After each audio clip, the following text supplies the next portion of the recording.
James, thank you for doing this small interview with us. Would you just describe who you are and your interest in personalism?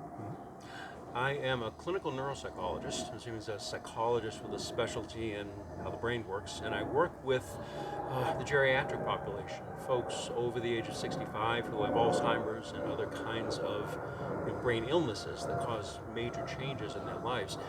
That work in and of itself has caused me to think over 25 years about what is the nature of personhood, what does it mean to be a person, that gets sort of thrown into relief when someone is suffering from a severe illness.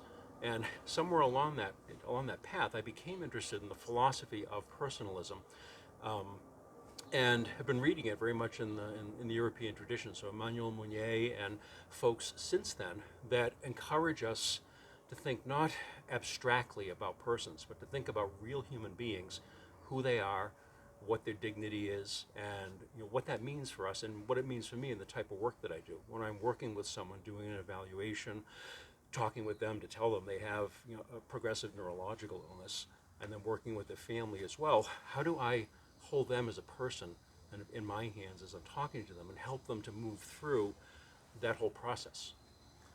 Okay, perfect. And then you did a presentation today, a paper, and you raised some general concerns that you see in modern society, really.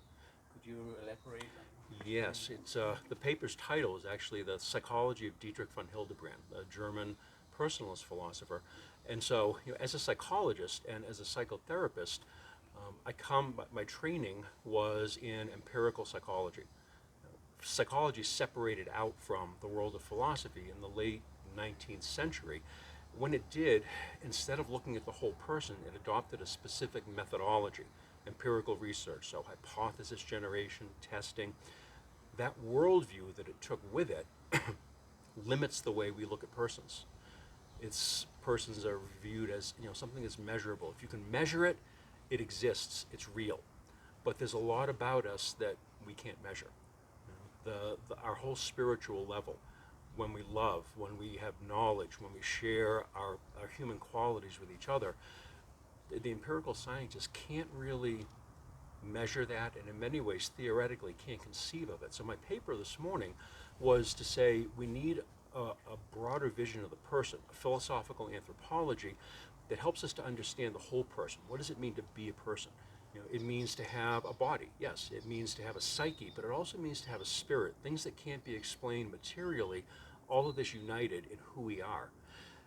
If in a psychotherapy relationship I'm really going to help someone, I need to attend to all those aspects at the same time. That led me to reading some very good work that's being done in Spanish philosophy, looking at the nature of the human person, and specifically how can that kind of a vision inform psychology. And as I said this morning, I think you can do that by making us step back and see the whole person, not just the measurable quantitative aspects, but the whole person, and especially their spirit, and to understand that when suffering happens, when someone comes to see me as a client, it's the whole person who is suffering. It's not, I don't want to just apply a technique to treat a symptom and send them on their way. A lot of psychology can be that, but no, it's a whole person who's with me. And one of the most interesting things that the Spanish philosophers have talked about in relation to psychology is to completely reconceptualize that relationship of a psychologist and a client, and to call it accompaniment.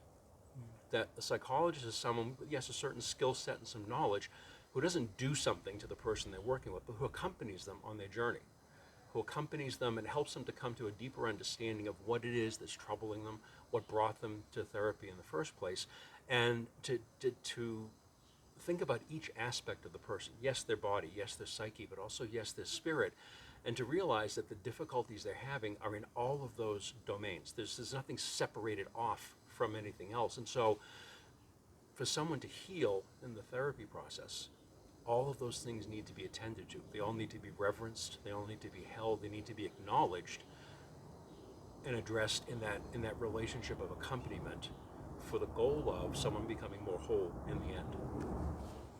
Okay, so then for psychiatrists nowadays, like one of your points was that none of them really are maybe aware or do a bit of work to actually be able to explain what is a human being, what kind of tools are they actually using. Yes. So your point would be they're using some of the wrong tools for treating people because they're not aware of the whole person. Yes, yes, and in psychiatry in particular, psychiatry has more and more become biological psychiatry. So, at least in America where I live, people don't go to a psychiatrist anymore for psychotherapy. They go to a psychiatrist for a medication that targets a specific physical symptom they're having.